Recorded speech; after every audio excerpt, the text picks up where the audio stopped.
and welcome to a very special pre-concert video presentation. My name is Bob Fraser. I'm the bass trombonist for the Victoria Symphony, and I do pre-concert presentations for them. All the symphony fans, I hope, will recognize me. I'm thrilled to be teaming up today with Robert Holliston, whom all of you Pacific Opera fans will recognize as their pre-performance presenter. Together, we're going to tell you about two very exciting performances coming up that were jointly produced by the Victoria Symphony and Pacific Opera of Victoria.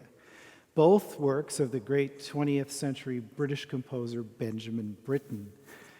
On Thursday, June the 10th at 7:30 p.m., we'll be presenting Britten's last great work for the voice, the cantata Phaedra. And this will have Alison McHardy as the mezzo-soprano soloist. And on Friday, June the 11th, the next day, also at 7:30 p.m., we're going to present the Serenade for tenor, horn, and strings with the Victoria Symphony's principal horn, Alana Despins, and the tenor, Colin Ainsworth, as soloists. Timothy Vernon will be conducting both performances, which were recorded at the Farquhar Auditorium at the University of Victoria. So you'll notice, you probably noticed from the intro, or you've probably figured it out by now, we're in Christchurch Cathedral here. Before we get started, an extra special thanks to the Cathedral for letting us record this here, especially Ian Alexander and Marilyn Dalzell, who are doing all the technical work with Nathan Malzahn, one of my fellow choristers here, and the Cathedral music team for letting us use this place. This is a fantastic place to do this presentation from. Both the symphony and the opera have greatly benefited from the Cathedral, which indeed has remained a big hub of musical activity during this pandemic. Now, Robert, it's really great to actually be teaming up with you because I've been admiring your work for so many years. Vice versa. And I'll get you to start by sort of telling us about the history of POV and Britten and the collaborations between the Victoria Symphony and the opera on works of Benjamin Britten. Well, thank you. Actually, I'm going to put myself into a historical perspective being in this space. You mentioned your position as a chorister here. I became a boy choir member here at Christchurch Cathedral just about 10 years before Janet Baker made the premiere of Phaedra. Oh, wow. So that's how old I am. But Pacific Opera and the Victoria Symphony have a fairly long and varied history of presenting Britten operas. It began in 1993, so 28 years ago, we presented A Midsummer Night's Dream, which falls chronologically sort of roughly halfway between the Serenade and Phaedra. And since then, in fact, we've produced it again. And in between then, we gave performances of the Turn of the Screw and The Rape of Lucretia. And in 2013, the 100th anniversary of Britten's birth, we presented a festival which was highlighted by Albert Herring, part of the main stage production, and also a production of Neues Flöte, which got together all sorts of young people from town, some of them singing, some of them playing recorder, some of them playing strings. It was a giant project, and also a little piece, the Little Sweep, which is subtitled Let's Make an Opera. So we've had a wonderful relationship with Britten's music, and the symphony has produced also the War Requiem with some wonderful Canadian singers. So it's interesting to look at Britten's position as we look at Phaedra, because this work was produced or composed in 1975. It was inspired by a performance Britten heard of an old chum of his, Dame Janet Baker, who sang Berlioz's song cycle with orchestra, the Nights of Summer, the Nuit d'été. And the performance impressed Britten enough that he said to her, I'm going to write a piece like that for you. And she was very taken with this idea. So Phaedra was composed in 1975, and it was produced in 1976 at the Britten Peers' home of Albury, a mere matter of months before Britten died, less than 6 months before he died, and he was extremely ill when he wrote it. Now, Bob mentioned it's the last vocal masterpiece that Britten wrote. It certainly is, but it was written around the same time as the last string quartet, so he was still very heavily plugged into his work as a chamber music composer. The big opera, if we describe Phaedra as a solo cantata with some elements of Britten conjuring up Baroque practices, the last large-scale opera is on Pacific Opera and the Victoria Symphony's Horizon. It's Death in Venice. And there's something of the world of Death in Venice, a central character who is, again, an outsider, like almost all of Britten's leading operatic characters are, and somebody subsumed with a kind of romantic sexual obsession which cannot and must not be consummated. And in this work, the leading character, Phaedra, falls in love with the son of her new husband. And the erotic nature of her attraction to him is very, very heavily underlined in the language. And she realizes that any kind of consummation would be so corruptive that she must face death rather than continuing to live. And only as she dies, she can see the world returning to its purity. This role, which originated in the French theater of Racine, has been played by many a great actress. About 12 years ago, it was essayed by none other than Dame Helen Mirren on the London stage.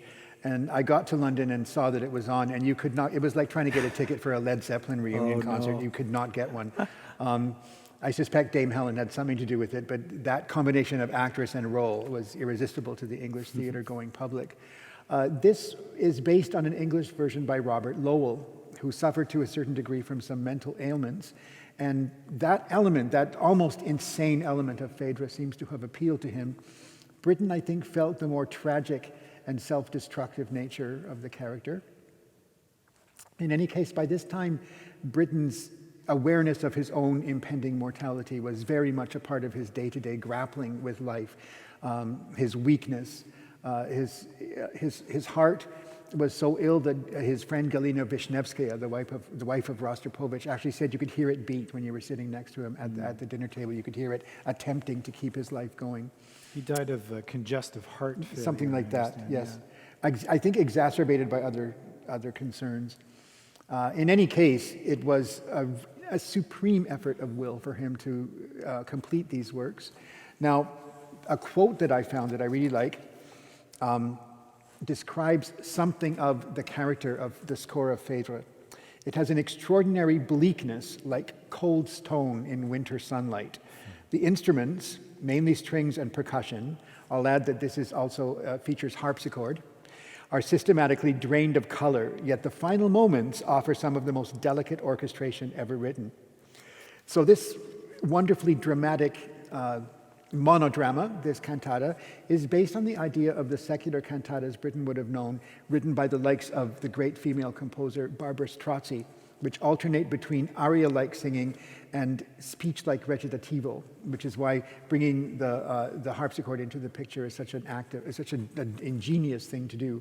We have encountered recitative in Britten's works that feature piano. That would be the case with Albert Herring and with The Rape of Lucretia and with The Turn of the Screw. But to bring the harpsichord into the picture definitely conjures up a feeling of a Baroque kind of prototype. Now, Dame Janet Baker. Britten, as Bob is going to talk about when he refers to the horn writing and in the Serenade, Britten liked to tailor-make roles for specific singers and also specific accompanists. He himself, after all, was one of the great accompanists of the day. So he had famously written The Rape of Lucretia for the great British contralto Kathleen Ferrier, one of the few operatic roles that she played. And the recording, the first complete recording of that opera that Britten conducted himself, featured Dame Janet Baker before she was Dame Janet. So he had a very, I think, close feeling for her as a performer and also a deep understanding of her voice and its capabilities. So writing this piece for her must have been a gesture she appreciated very much. And her performance is absolutely riveting and powerful. And we often think of British singers as having this reserve, and perhaps in life, Janet Baker has it. But her performances as Dido in Berlioz's Les Troyens, as Lucretia in Britten's The Rape of Lucretia, and above all in Phaedra, are incredibly impassioned, immediate, spontaneous, and very powerfully aware of sexual tension in the context of the story. This is the first time in my life that I've ever said the word sexual tension in Christchurch Cathedral. So there you go. But we are talking about a piece that belongs to. I wanted to say just a few things about Britten as a composer in the late 20th century, because he went out of fashion. He never felt as like anything but an outsider. He was an outsider because he was a conscientious objector during the Second World War, because he was a gay man in a gay relationship when for most of his life that was illegal in England. He was an outsider in the musical world because he wasn't an avant-gardist. And he also wasn't a traditionalist. He was his own person with his own musical language, deeply melodious, but also at the same time full of the most incredibly theatrical, dramatic, and biting dissonances. And many a composer, interestingly enough, amongst the youngsters who were aficionados of composers like Harrison Birtwistle and Michael Tippett, changed their minds. They thought Britten was yesterday's news. They thought he was boring and pat, as one of them put it. And as his music became more and more frequently performed, they began to realize there's way more to it than I thought. This is the work of a genius. It has earned its place in the operatic stage. And somebody put it very beautifully. This was Leonard Bernstein, who said, if you only listen to the surface of Britten's music, it can sound very beautiful and pretty. When you go underneath it, it's filled with darkness and rage. And I thought this was amazing because to me that equally well describes Schubert. If you only listen to the pretty parts of Schubert, you'll think it's ear candy. But when you go underneath it in certain pieces, it's filled with the deepest, darkest, enraged kinds of characters. And that's, I think, why Britten has proved them all wrong. He's a lasting composer. And with Phaedra, you have a 15-minute monodrama for a single character with a relatively small orchestra. I don't think very many people in history wrote for small orchestras as skillfully and as imaginatively as Britten does. One of the symphony players said during the Midsummer Night's Dream, he does everything wrong according to all the orchestration textbooks, and yet he's creating colors that didn't exist before. And yet 15 minutes is a complete opera. It's a complete story. It's a complete unforgettable characterization with motives that will recur throughout, as they often do in Britten works. But of course, of all the singers Britten wrote for, nobody quite equaled his life partner and the great tenor Sir Peter Pears. So I think Bob will be addressing that, looking at the next work on the program. Thank you. That's a great introduction to all of this. I think there are very few composers who set the English language as well as Benjamin Britten. You know who one of them is? Stephen Sondheim. Stephen Sondheim. Okay, that's a good... I was thinking of Schoenberg, the fellow who wrote The Lives of the Great Composers. He said that other than Arthur Sullivan, he doesn't think any other composer has said English words as well as Benjamin Britten. Well, okay. But there's two extremes there. Now the Serenade, and I always when I introduce this piece, I always put it like I overemphasize the comma between the word tenor and horn. The Serenade for tenor, horn, and strings, because if you say it too fast, it sounds like tenor horn, which is a different thing altogether. It's a little brass band instrument in E flat. He didn't write a concerto for that. The Serenade is a work from almost the midway point of Britten's life. It's from 1943, so it's almost exactly halfway through his life. Now, when we think of a serenade, we usually think of a piece that's performed in tribute, usually at an evening entertainment. The word it usually conjures up a lover serenading their beloved, usually to a balcony or something like that. It comes from the same root word as the Italian word sera, as in buona sera, good evening. The Britten Serenade is really a song cycle. It's not so much a serenade in the sense of an entertainment piece of music. But its aspect, its association with the evening, if you want to call it that, is that all the songs have this sort of connection to night through the poetry and all the things that the night represents in the minds of the various poets. There are 6 songs in the cycle. It starts with a prologue and ends with an epilogue that's played by the horn all by itself. I'm going to talk about that a bit later, but it's a very elegiac call by the horn. And it leads right into the first song, which is a pastoral. It's a setting of the evening quatrains by Charles Cotton, who was a 17th century English writer. And he's probably best remembered for being the main contributor to a book called The Complete Angler. So he wrote a book about fishing, but he wrote this lovely, lovely poem, and it's a very light, it's probably the lightest and the most whimsical of the poems to start the cycle with, and it describes how at sunset, and we're getting fairly close to sunset here in the cathedral right now with the sun coming in from the West Gallery. At sunset, shadows become very, very long, of course, because of the angle of the sun.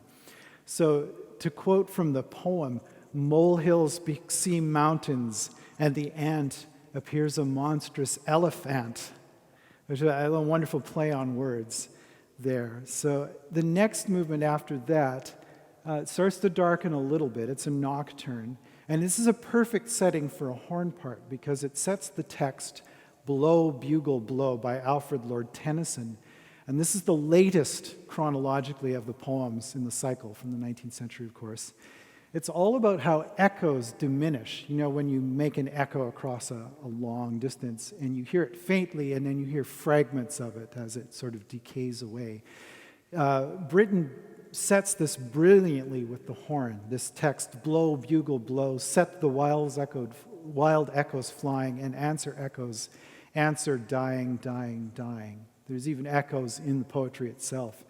And he does some brilliant word painting and some brilliant orchestration with this. He has the horn do muted passages that make the horn sound like it's very, very distant.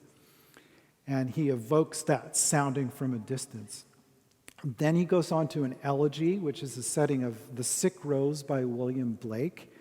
And so now we're getting to even darker aspects of the night here and its associations with death. O rose, thou art sick. That invisible worm that flies in the night in the howling storm has found out thy bed of crimson joy, and his dark secret love does thy life destroy. So it has some wonderful effects from the horn again at the end of this movement. The horn moves between what we call an open horn and a stopped horn. So Alana literally shoves her hand further in the bell to stop it off completely, and it raises the pitch. And it tightens the sound quite a lot. And as she releases it, it almost sounds like a wilting sound, hearing the pitch drop. So you can imagine the wilting of the horn. And then we get to, I think, the darkest movement is the Dirge.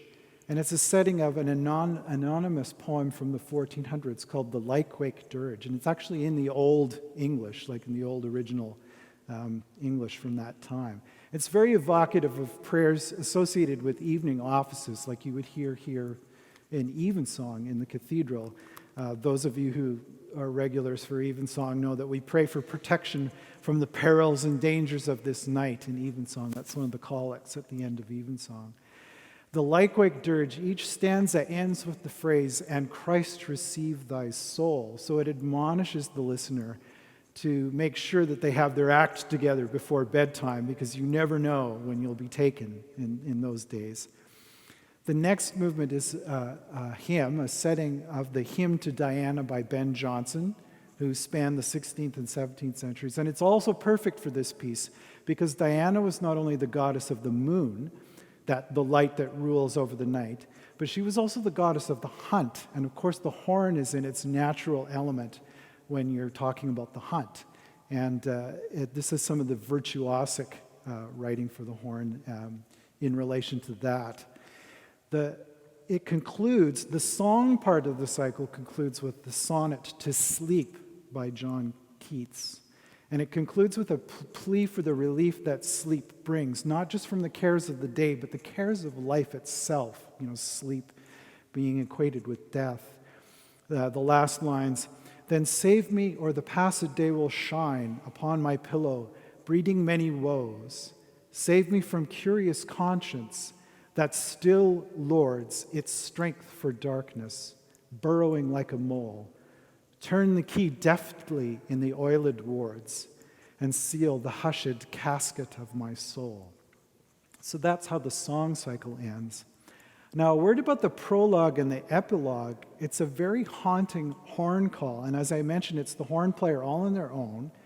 The epilogue is actually a direct repeat of the music of the prologue, verbatim, but with one big difference, is that the epilogue is played off stage. So you get this wonderful evocation of fading at the end of the piece, this distance. And we've already had that evoked in the movement about echoes and night and all of these things. Now, we've talked about Britten's mastery of the English language and his mastery of the voice. I think he was definitely, and you've already touched on this, Robert, that he was one of the brilliant orchestrators. In fact, probably his most famous work is essentially a guide to orchestration, the young person's guide to the orchestra. He seemed, in spite of the fact that some of his writing is very difficult to play, he seemed to take great care in understanding the fundamental workings of all of the instruments. And he does something very astonishing in this prologue and the epilogue for the horn. He writes it all in notes that occur in what we call the natural harmonic series of the brass instrument. And he asks the horn player to play all the harmonics where they would normally occur in pitch. Now, normally I would take about 5 hours to explain this properly, and I demonstrate it with all kinds of hose pipes and that. In my previous talks this year, and if you haven't seen them, go to the Victoria Symphony YouTube page and find my talk about the Mozart horn concertos that we performed earlier this year. I give a pretty thorough explanation of how the harmonic series works on a brass instrument. But just to give you a thumbnail sketch of that, the simplest explanation is when you have a tube of any particular length, but just by changing the air pressure of how you blow into it, you get this big series of notes. And they roughly correspond to notes that you could find on a piano, but some of them don't quite fit.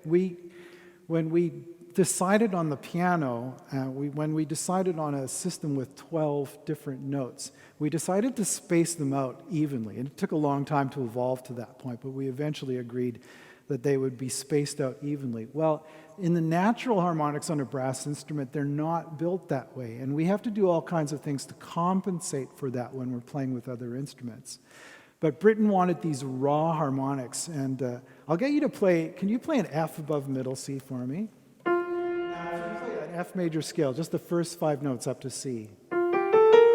Now, do the same thing with a B natural instead of a B flat. Right, now, that fourth note, that B flat, when you play that in a natural harmonic on a brass instrument, it actually falls between those 2 notes. And it's very jarring if you're used to hearing equal temperament when you hear that. And in fact, when this piece premiered, the critics panned Dennis Brain's playing because they thought he was playing out of tune. They thought he was, tanking on this prologue and this epilogue, but that was exactly the sound that Britten wanted. And Britten was quite annoyed by this, and he actually apologized to Dennis Brain for putting him through that. And it's really interesting because I found 2 recordings of Dennis Brain playing this. One was a live performance. Both of them were with Peter Pierce as the tenor. And in one recording, he plays it exactly the way Britten intended. And in the live recording, he tempers the notes, either with his right hand or his left hand, so that they conform to the scale. Mainly because I think at that point it was 10 years on, and he was sick of reviewers constantly harping on this sound. And it's a fantastic, haunting sound. Britten actually used this exact same effect in this wonderful fanfare for 3 trumpets that he wrote in 1959. And it's called the Fanfare for St. Edmundsbury. I would have you look it up. And it's 3 trumpets, and they play fanfares in 3 different keys, F, C, and D. And he combines them all in this brilliant piece of heterophony at the end. And they're all notes, they're all made out of notes that you'd find in a natural harmonic series. So you could actually play them all on natural trumpets. And somebody has actually done that. It's a fantastic sound. So another thing that, for both of these works, and Robert's touched on this with Phaedra as well, is that Britten was very specific about who he wrote for, and he really did write for occasions. If he wrote for a small orchestration, it's because that was what was available, and he made the most of whatever forces were available to him. And he made the most of Dennis Brain's virtuosity. In fact, I watched a bunch of interviews around this piece because last week, May 17th, was the 100th anniversary of Dennis Brain's birth. And horn players and brass players all over the world have marked that occasion. And there's some wonderful interviews and presentations about Dennis Brain. And apparently when he was given the piece, he worked very, very hard on it, and he practiced it quite a lot before he even dared make any suggestions to Britten. And Britten was like, no, please tell me right away if something's awkward or doesn't work. But he wanted to be challenged. He wanted something that he could really extend his technique. And he's responsible for the commissioning of a lot of great pieces for the horn from Tippett and other composers. And of course, his famous recordings of Mozart and Strauss and all the major horn repertoire. So that sort of brings us to the end. It's great to actually be able to play off of you, Robert. Yes, well, thank you. If they can get a wide shot of the two of us. I think this is fantastic because before Robert and I were pre-concert presenters, back in the day when I used to go to the pub after symphony concerts. This is the 1990s. Yeah, in the 1990s. They used to have these trivia games, and they give a big TV monitor in the pub, and you were given a game controller, right, kind of like a Nintendo thing, and you would answer these trivia questions, and you would get scored. And I remember going one night, and I kept seeing this username Vengo at the top of the screen every time they displayed the scores, and this Vengo guy was wiping the floor with everybody in the pub, and I go, who is this guy? And I was desperately trying to catch up with it, and it turns out it was Robert. So it makes sense that the two of us ended up becoming pre-concert presenters because we're trivia geeks. We are definitely trivia geeks, and we sort of enjoy these little factoids and such things. Absolutely, and we do very much enjoy the process of learning more about the pieces we're going to introduce. And it's interesting, isn't it? Even if you've played the piece 2 or 3 times and you've listened to it many times, you find out new things about it because the piece as an experience continues, its own experience as a piece evolves. I'll tell you another anecdote too. Okay. When I was at one of my pre-concert talks in the west lobby of the Royal Theatre there, and I was setting up, and the audience was sitting there quietly and reading the program and doing stuff like that. And there was somebody about 3 or 4 rows in from the front while I was setting up, and I don't think this person knew that I could hear what they were saying because they were flipping through the program, and they saw a program that we had just done that included the Britten Violin Concerto. It was a fabulous performance. James Ennis played with us. It was in Christian's second season with us. And, I didn't go to that. I don't like Britten. And I heard this person say that. I didn't go to that. I don't like Britten. And I let out the biggest, what? And then I could possibly scream in the lobby. And I tried not to embarrass the person, but I said, you really need to give Britten another chance because there's lots there. Trust me. Yes. Don't ever think you don't like something until you've really dug into it, especially when you're talking about music. So I think this is a good place to wrap it up. Can I add one more thing? Add one more thing. Just because we have the privilege, and we know no other people that have any connection with Great Britain may ever have this privilege again, to be living during the time of the longest reign in that country's history. I don't know whether anyone will match it. And I wanted to say this because, of course, Britten and Piers were a couple during a time when it was essentially illegal.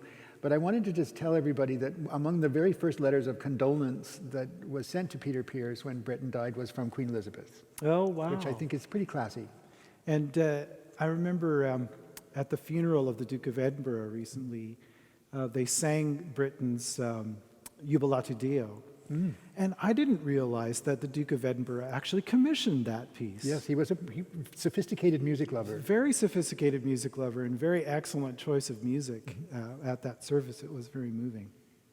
So I think we'll wrap it there. And so everybody, June 10th and 11th, mark on your calendar these brilliant performances of Britten. Tell all your friends. And we really look forward to seeing you. We really look forward, both Pacific Opera Victoria and the Victoria Symphony really look forward to being able to present to you live again. In the meantime, do enjoy these performances. Thank you.